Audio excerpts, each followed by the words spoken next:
Yop, on se retrouve pour cette vidéo consacrée à une notion de grammaire, la phrase simple et la phrase complexe. No, God! No, God, please, no! No! No! No! Mais vous inquiétez pas, j'ai tout prévu pour assurer votre sécurité. Enfin... 2 airbags à l'avant, 2 airbags à l'arrière, 4 latéraux, 8 au total pour assurer une protection maximum. Dans cette vidéo, nous reverrons ensemble ce qu'est une phrase, ce qu'on entend par phrase simple et phrase complexe, et enfin les différentes formes de phrases qui existent. Vous êtes prêts? Allez, accrochez vos ceintures et en voiture!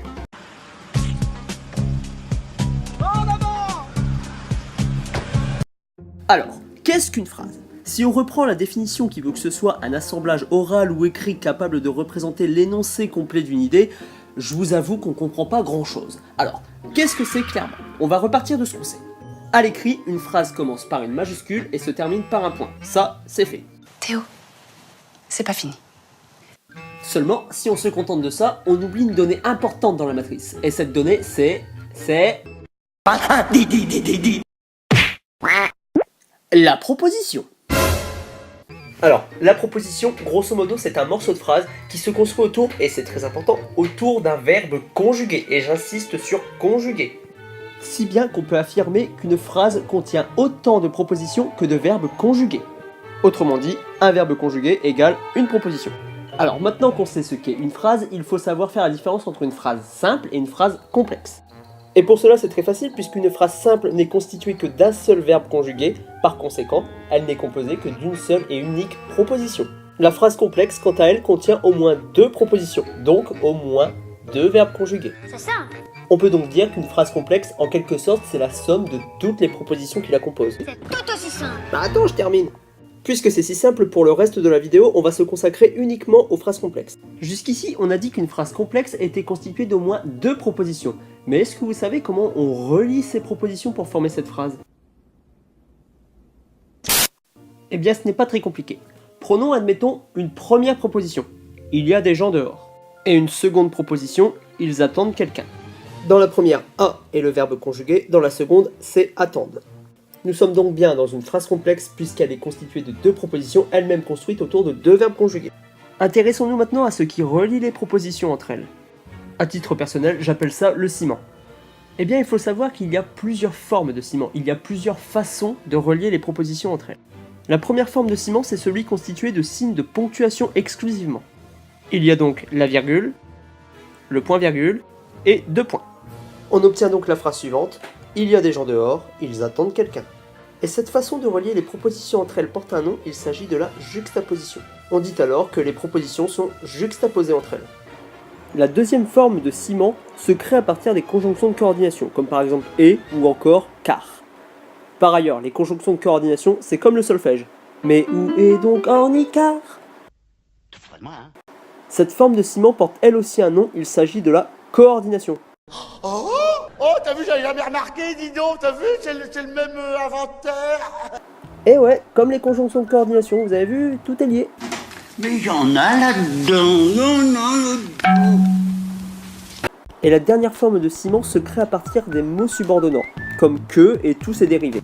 Ce qui nous donne un exemple de phrase, il y a des gens dehors parce qu'ils attendent quelqu'un. Et cette dernière forme, vous l'aurez compris, s'appelle la subordination.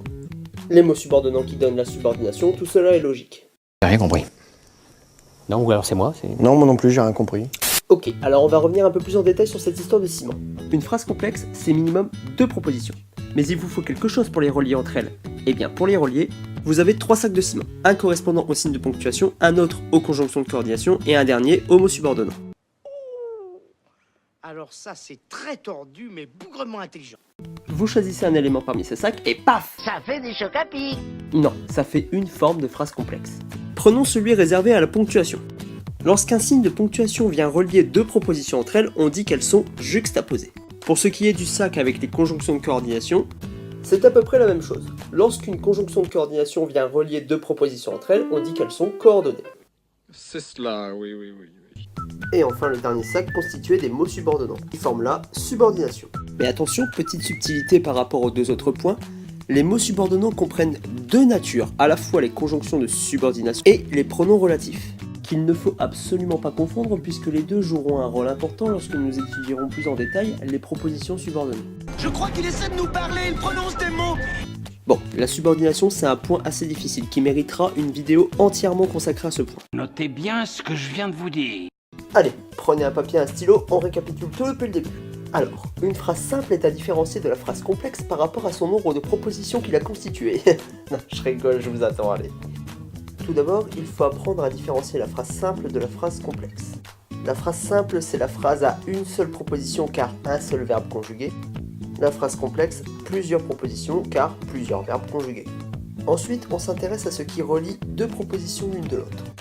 Ce peut être par la juxtaposition en utilisant des signes de ponctuation, ou encore par la coordination en utilisant des conjonctions de coordination, ou encore en utilisant la subordination grâce à des mots subordonnants, pronoms relatifs ou conjonctions de subordination. Voilà, la vidéo touche à sa fin. J'espère avoir éclairé vos lanternes sur cette notion. Très beau travail. Merci monsieur le ministre. De toute façon, moi ça m'a fait plaisir parce que j'aime bien ce matériel. Il y a longtemps que je pensais l'utiliser, je suis très content. Oh, c'est rien. Mais vous aussi, vous avez bien travaillé. Vous avez donc mérité une petite récompense. Guili guili, pipoup, pipoup sur le nez. Alors vous voyez, après tout la grammaire. C'est ça. Et je dirais même, c'est bête comme chou.